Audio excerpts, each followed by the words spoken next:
I tried to talk to this motherfucker. It was not right on. So I've been reading this book. I'm on chapter 5 right now, and I've been reading this book every day. So I've been reading for 5 days, and every time I, got a break or something, I read this book. So it been about 3 days actually, because every time I got a break or something, I pick up this book and read a decent chapter. So it's called "The Lasting Impact of Positive Leadership."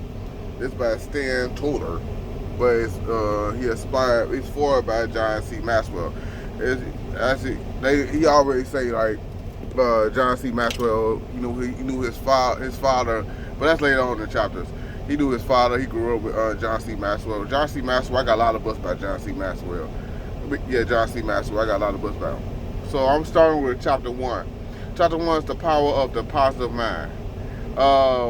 There's a quote: "Great minds have purposes, and others have wishes." Washington Irving. Washington Irving. Shit, why can't I say Irving? Kyrie Irving. It's so great minds have purposes, others have wishes. It's why the quote is by Washington Irving. I'm not gonna read, verbatim. I'm gonna do it verbatim. I ain't gonna read word for word. That's why I read the stuff I outlined and I thought was good.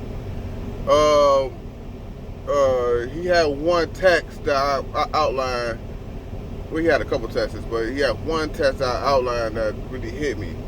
A positive psychology focuses on fostering positive attitudes toward one's experiences, individual traits, and life events with the goal of minimizing destructive thoughts and creating a sense of optimism toward life. Positive psychology examines how ordinary people can become happier and more fulfilled. It's really positive psychology is really it's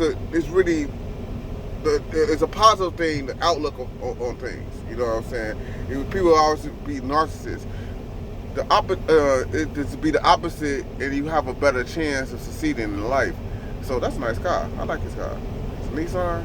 Ooh, hell no. I ain't about to buy that. That's a nice car though, but I ain't about to buy no Nissan. But yeah. So you have a better point of view. It's not ignoring the bad of your life. It just looking at the positive outcome that could happen, instead of looking at the negative, that ain't gonna do nothing but drain your soul. Another test I outlined was when we experience positive emotions such as love, joy, and contentment, we are more we see more possibilities for our lives. You know what I'm saying? Because when we feel once we feel with joy and everything, we don't overlook the bad, but it's just the testosterone, if that's the word. So we can feel the more enjoyment. Positive emotions actually make us think bigger, while negative emotions limit our sense of possibility. Fredrickson wrote that positive emotions broaden in individuals' monetary thought and action repertoire. Joy sparks the urge to play. Interest sparks the urge to explore. Contentment sparks the urge to savor and integrate.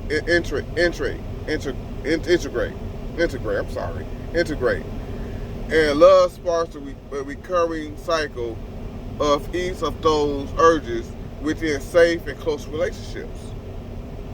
Well, that basically described the other one. I outlined something else. Another thing. This means that when you dwell on negative thoughts such as complaining, worry, anger, anxiety, and forgiveness, it shuts down the brain ability to cope with problems and find solutions. But when you entertain a thought of hope, love, and joy, you increase your mind ability to solve problems and create a better future. Positive thinking actually changes your brain. I don't think I need to explain that. See, Fredrickson summarized her findings this way. When positive emotions are in short supply, people get stuck. They lose their degree of behavioral freedom and become painfully predictable. But when positive emotions are in ample supply, people take off.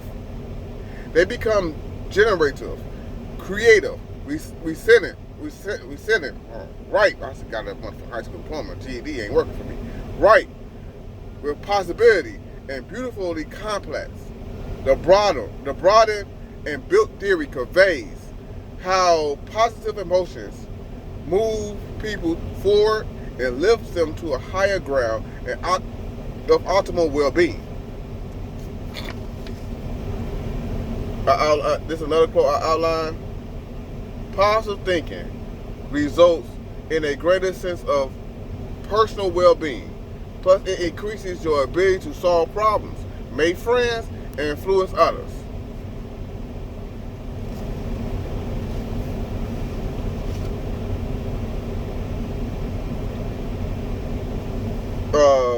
Then you got another one called A Positive Attitude Creates Possibilities, which I just really kind of read. So that's another sub chapter in the Power of the Positive Mind. So I got sub chapters.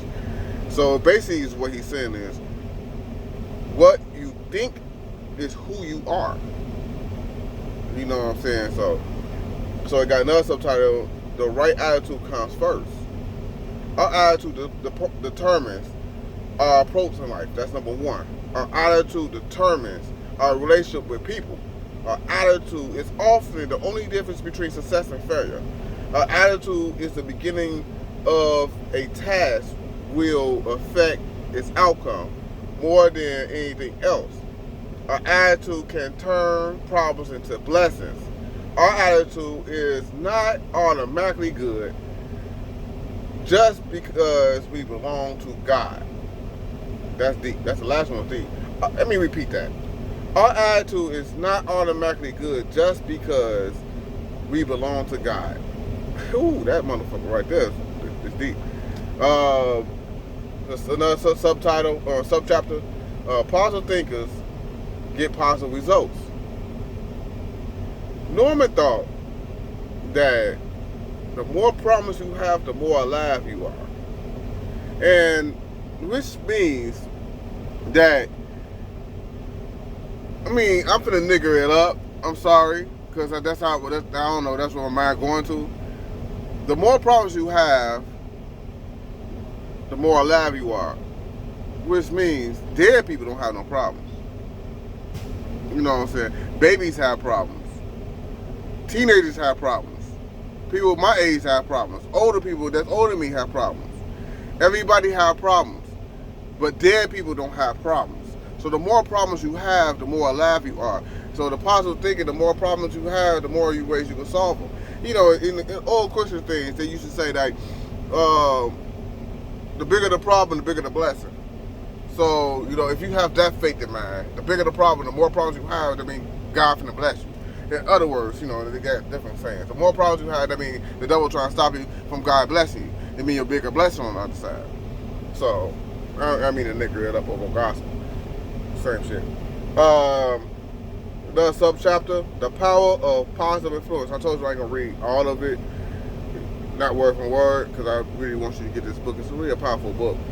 The Power of Positive Influence. Surround yourself with positive influences. When you are surrounded by negative thinkers, images, and materials, it is easy to get bogged down in hopelessness. We inspire in books and magazines, listen to motivational recordings and speakers, attend positive thinking seminars or programs. Make a point to read and watch or listen to something positive and inspiring at least once a day. Associate with positive people. Look for friends who feel good about themselves, people who have an attitude of gratitude, people who need to tear down others are not happy with themselves and are not good for you or your positive attitude.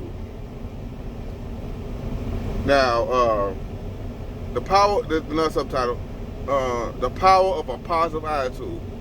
You know, my cousins had problems. He had health issues. Fuck him. He be alright. But optimism doesn't wait on facts. It deals with prospects. The opposite of optimism, pessimism, is a waste of time. I can't even say the goddamn word. So I don't even know how to find that. You take it how you want it. Others help others feel good about themselves. It's another subchapter. Let no one ever come to you without leaving better and happier. That's by Mother Teresa. I heard some corrupt shit about her, but it is what it is. Positive habits predict success. What's this nigga name? Stephen R. Covey.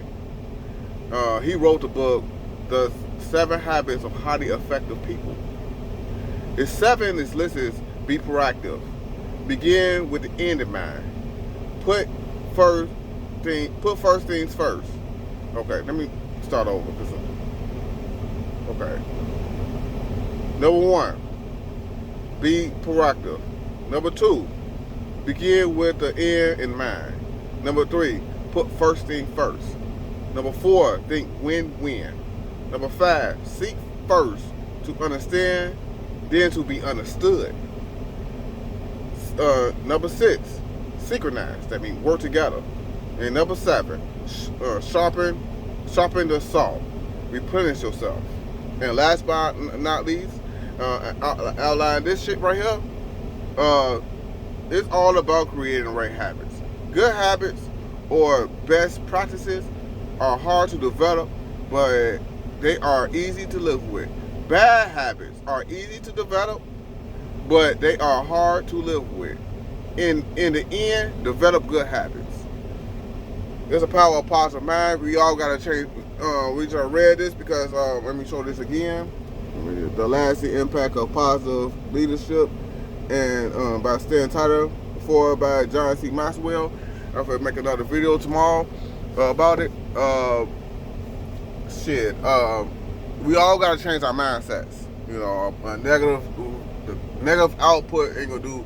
A negative thinking and negative attitude ain't gonna do nothing but lead to negative situations and everything negative, depression.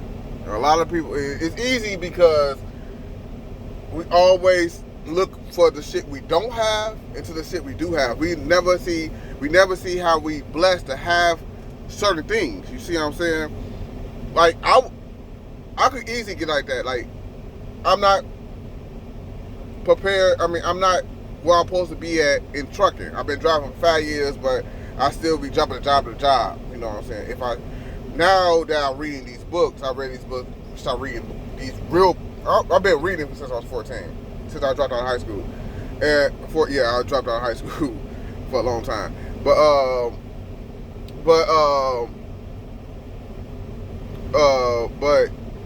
I've been reading and studying and all this about. Really got into it to reading until my son was born, and I said I gotta change my mindset.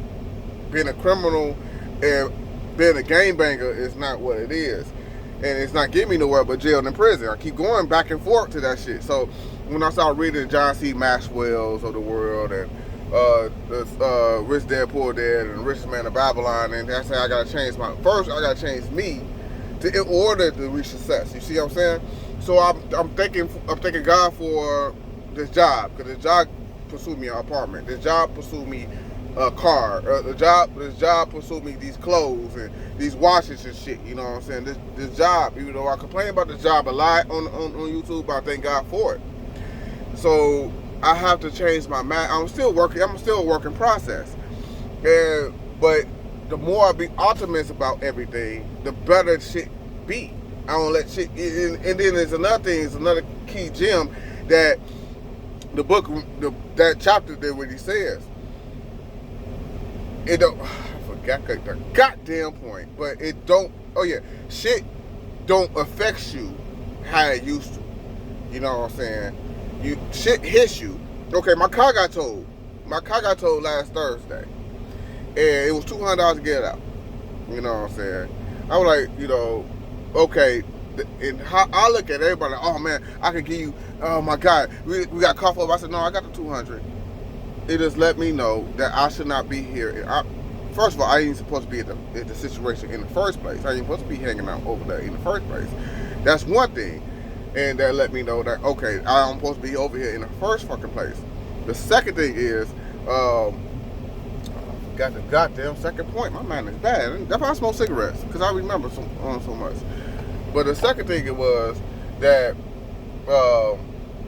let's stay with the first point. Because I forgot that it was a crucial point. I should have said this shit first.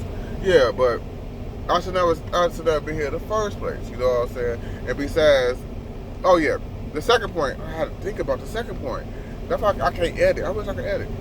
But the second point was that I ain't gonna let this shit get to me.